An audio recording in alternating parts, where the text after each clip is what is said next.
is Ruby from the RubyGarmaNetwork.com. Today we're going to be talking to a special guest who's from Rialto, California. This guest is a very close friend of mine, and I went to school with her for the RN program. And she's here with us to let us know her journey from completing the RN program all the way to accomplishing her PhD. So let's welcome Dr. Henrietta Nwamu. Dr. Nwamu, please introduce yourself. Yes, hi. It is nice to talk with you again, Dr. Gama. My name is, as you had mentioned, Dr. Wamo. I started off with Mount St. Mary's, and from Mount St. Mary's, the journey was so good that it took me to get my bachelor's in nursing.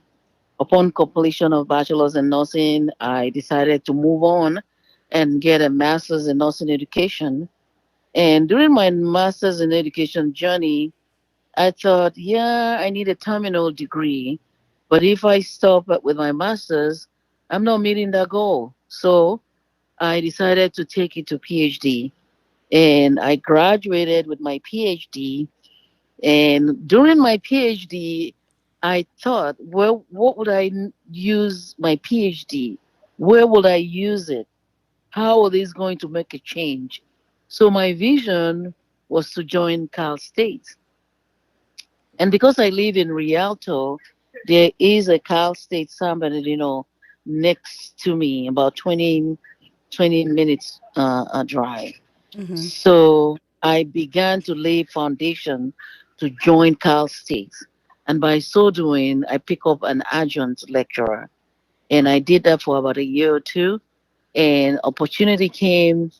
I was interviewed and I got the job. And I fulfilled that job as a tenure track faculty. And I'm teaching community health and mental health. Oh, And wow. that's where I am. And I'm happy. And, it's a journey that came true. And I know it will come Yes, true for every one of those aspiring nurses. correct. So, I mean, going through that's really a successful story for completion from the RN program all the way to PhD. Any challenges during the time of going to school?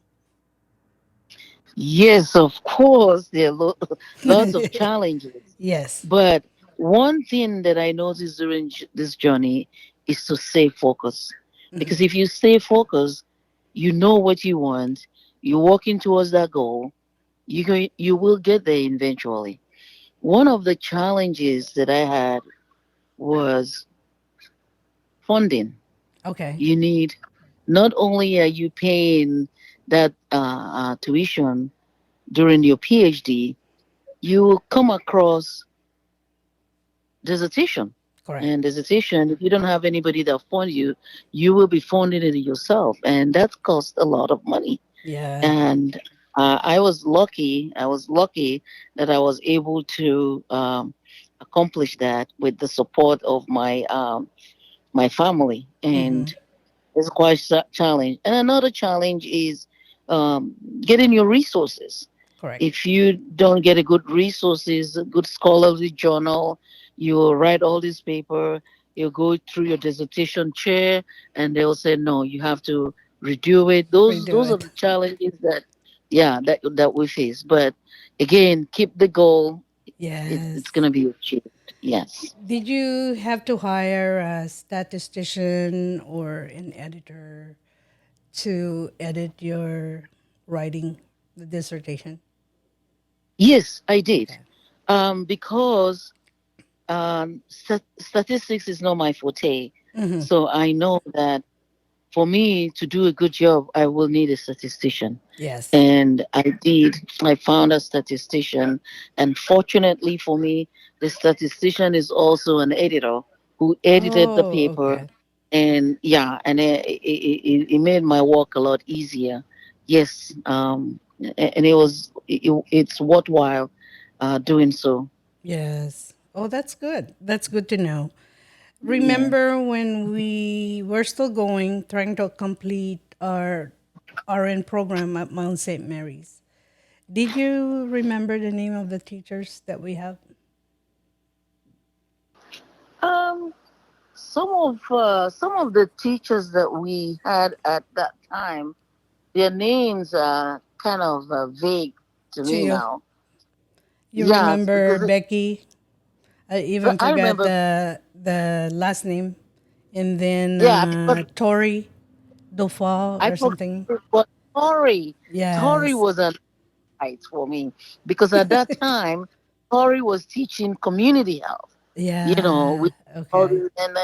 and I liked the community health, but it was a challenge for me because Yes. I couldn't start, what community nurses will do, and I said to myself during that time, if I'm going to be an instructor, I will be teaching community health. And Yes. one of my friends, Yinka, who also went to Mouse and Mary's, did remind me the other day, remember what you said about being a faculty? And I said, yes. So it goes back to if you have a goal, Mm-hmm. work towards your goal, it will be achievable. Oh, Yeah. so do you still get in touch with Inca? Yes, yes. Oh, Yeah. okay. So any other classmates from Mount St. Alem, Mary's? yeah, Alem is another classmate. Oh, Uh, Alam. Yes, I remember her. uh, she worked at a local hospital in Montclair, and Mm-hmm. she's doing very. And Yinka as well is with City of Hope, and she's doing fantastic. Oh, So we wow. still, yeah, So maybe one day we have to get together. I know once in a while I still get in touch with Henry. Remember Henry Demondon? Yeah, he started at Kaiser ER. Sorry, Henry. We have to say the story, but or share the story, right? But yes, maybe one day we're gonna be able to come together. All the class L. I think is that the class that we have, class L, at Mount St. yes. Mary's But, College. Yes, but I heard too, Dr. Nwamu, that Ming Wang, remember our teachers? yes. Ming Wang is now a dean at Cal State LA, I believe. Do you know? Oh, So yes. maybe, At that time, she thought, yeah, maybe you will see each other one of oh, this yeah, day. Yes. that would be nice. That would be Yeah. so nice. Because I So, have one of the reason that I know is I mentored one of the nurses that was going to Cal State LA. mhm. And now she's also an NP. And she told me that Ming Wang now is like a dean, I think, in the Yeah. academia at Cal State LA. Wow, Yes. um, So that that's is, a great story for Mount I St. would, Mary's group, isn't it? yeah, it is, it is. I Yes. would love to meet her because, at that time when we were in Mouse and Mary, she taught psych, and psych Yeah, was for me. And here I am today. I'm teaching psych and community. I know. And